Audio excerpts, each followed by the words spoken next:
నాకు అసలు నమ్మకం కుదరట్లేదు. మనం 25 years అయిందా మన స్కూల్ గేట్ దాటి. చాలా త్వరగా టైం గడిచిపోయింది. అసలు అందరూ చాలా మారిపోయారు, పెద్దవాళ్ళు అయిపోయారు.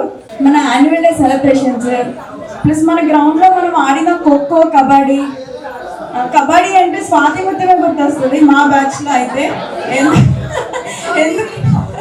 ఎందుకంటే కూతకి అంటే అది కొంచెం గట్టిగా ఉంటుంది కదా. కూతకి వెళ్ళినా కూడా ఎవరైనా కూతకు వచ్చినా కూడా దాని దెబ్బకి ఫసక్ అవ్వాల్సిందే అసలు. సో అలాగే మీ అందరికీ తెలియని ఒక విషయం చెప్పాలి నా గురించి. నేను చాలా స్లో అండ్ పెద్ద బతికిష్టాలు అనమాట. సో ఎప్పుడు స్కూల్లో ప్రేయర్ టైంకి వచ్చింది లేదు. అయితే ప్రేయర్ అయిపోయినాకైనా లేదంటే ఫస్ట్ క్లాస్ సగం అయిపోయినాకైనా వచ్చేదాన్ని. అయితే అది మన పీఈటీ సార్కి తప్ప ఎవరికి తెలీదు. అలానే మన 10th class స్టడీ అవర్స్ ఉండేవి, అంటే 9 వరకు ఉంచేవాళ్ళు. నాకు కొంచెం నిద్ర కూడా అయిపోయాయి. అన్ని మంచి అలవాట్లు నాకే ఉంటాయి. 8కే నిద్రపోయే అలవాటు నాకు. కానీ మన సుబ్బారావు సార్ 9 వరకు ఉంచేవాళ్ళు. ఆ 8 to 9 టీచర్స్కి తెలియకుండా ఎలా నిద్రపోయేదాన్నో అసలు నాకే తెలియదు అనమాట. ఇవన్నీ మీరు చెప్తే నమ్మరు, స్పెషల్గా నా గురించి ఇలా చెప్తే అసలు నమ్మరు. ఈ 25 yearsలో ప్రపంచం చాలా ముందుకెళ్ళింది. అంటే మనం చాలా స్మార్ట్ ఫోన్లు వాడుతున్నాము, సోషల్ మీడియా పెరిగింది. కానీ మన 10th class జ్ఞాపకాలు మాత్రం ఇలానే మెదులుతున్నాయి. లైక్ ఇలాంటి క్లాస్కి సార్ రాకపోతే వచ్చే సంతోషం. నెక్స్ట్ ఏబీవీపీ ఎస్ఎఫ్ఐ అని ఉండేవాళ్ళు, గుర్తుందా ఎవరికైనా? సో సడన్ గా వచ్చి స్కూల్ బంద్ అని చెప్తే బుక్స్ పట్టుకొని పరిగెత్తడం ఇంకా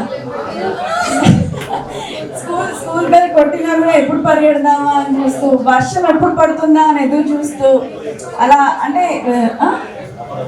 ఏంటి సో అలా ఇంకా చాలా ఎగ్జామ్స్కి ప్రిపేర్ అవుతూ ఉండడం, ఫస్ట్ ర్యాంక్ కోసం పోటీ పడుతూ చదవడం. అంటే అందరికీ ఇనిషియల్ పెట్టి మరీ మెన్షన్ చేస్తారు. అంటే సార్ జ్ఞాపక శక్తికి మనం మెచ్చుకోవాలి. ఎందుకంటే స్టూడెంట్స్ పేర్లు తెలుసుకోవడమే ఎక్కువ. అంటే తను చెప్పే క్లాస్లో ప్రతి ఒక్కరి ఇనిషియల్ పేరుతో మెన్షన్ చేయడం అనేది చాలా గొప్ప విషయం సార్.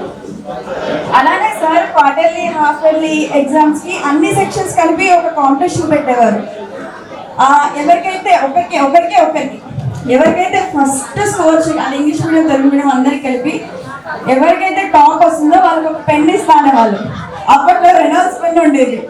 సో ఆ పెన్ను కోసం పోటీ పడి చదివేదాన్ని నేనైతే. నెక్స్ట్ నా ఫేవరెట్ సార్ వచ్చేసి వాసు సార్. సో వాసు సార్కి ఎంత పేషెన్స్ అంటే, మనం ఒక డౌట్ని ఫస్ట్ టైం ఎలా అడిగితే ఎలా చెప్తారో 50th టైం అడిగినా కూడా అంతే ఓపికగా, అంతే ఎనర్జీగా చెప్తారు. సార్ మీరు 10th class వరకే నా మార్క్స్ తెలుసు మీకు మ్యాథ్స్లో. ఇంటర్లో, బీటెక్లో అన్నిట్లో 100% సార్. బికాస్ మీరు ఇచ్చిన బేసిక్ వల్లనే నేను అలా స్కోర్ చేయగలిగాను. అంటే నేను ఏదో గొప్ప చెప్దామని కాదు, but what ever you have to give to me, so అది నాకు చాలా సపోర్ట్ చేసింది.